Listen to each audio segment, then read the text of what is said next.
The Duchess of Sussex, Meghan Markle, drew praise for an article she wrote for the New York Times in which she said she had experienced a miscarriage earlier in the year. The Daily Mail's royal editor, Rebecca English, joins us now via Skype to tell us more. Rebecca, hello and welcome. Hi, Jo. Now, why do you think the Duchess of Sussex chose to share this really traumatic experience?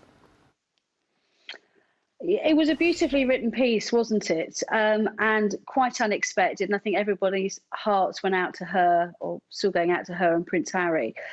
She said it took a while for her to write it because it really took her this long to come to terms with it. But during that process of healing, she discovered that she really wasn't alone and that it's an issue that affects a lot of women. In fact, in the UK, 1 in 4 pregnancies actually end very sadly in miscarriage. So she understood that not everybody likes to talk about it, and some people feel they can't actually talk about it in public, but that in speaking out about her personal situation, maybe it might, provide some comfort to other women in the same situation. She also made the kind of wider point that 2020 has been a year of great tragedy and loss for the global community, and that maybe, it's time for us all to reach out, given that we've all been through such a difficult experience this year.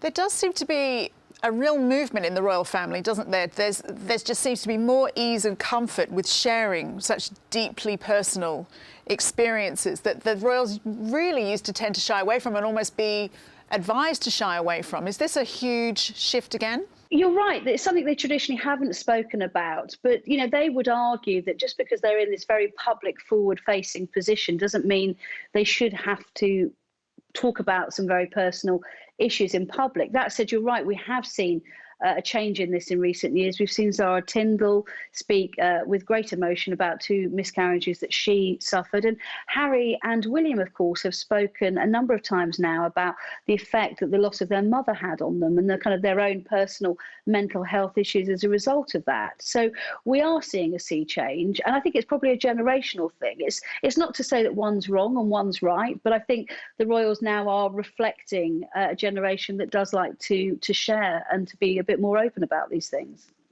Thanks, Rebecca. We'll have more from you soon. Julia, I'm going to come to you.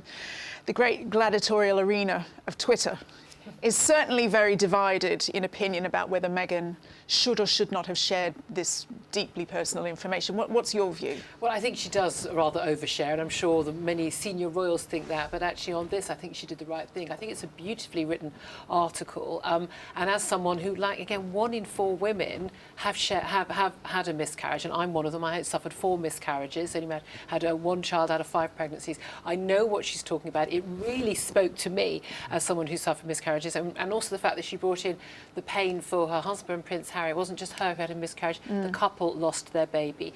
And I know, what my husband and I went through with ours. I think it was actually the first time I really wanted to hear her sharing.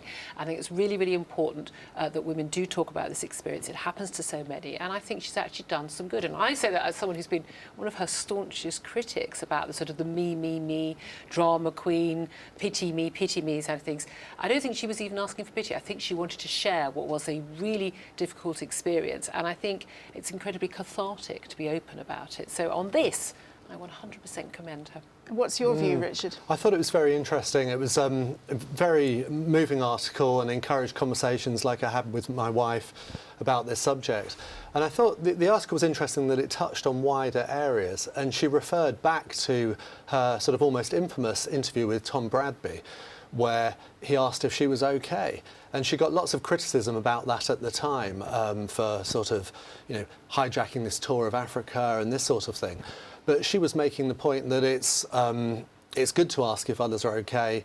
And she was sort of reclaiming that, I think, from the criticism she's had. So I think there was a wider purpose behind her article. What do you think, if any, indication this gives about how she sees her role going forward? Is it as a royal role model?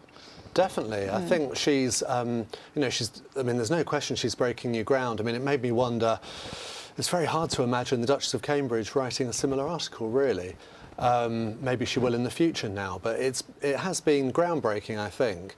And partly, possibly because of the freedom she now has.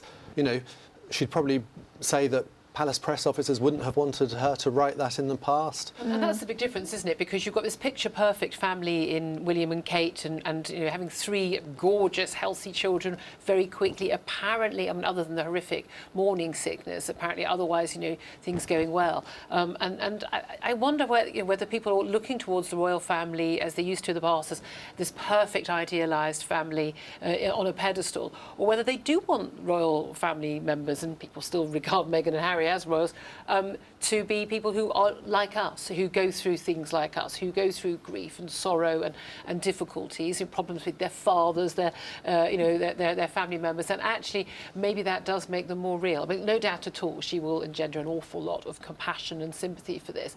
I hope it can be used in a very positive way. I hope people, you know, if you're feeling compassionate about this, send some money to a charity that helps deal with and help people with miscarriage or researches it, and let's do something useful and practical with it. But I do think, as a general rule, talking about these things is overall, I think, a very good thing. And I think just goes to show that you just never know who is going through something like that. I think it's been very brave, actually. Yeah.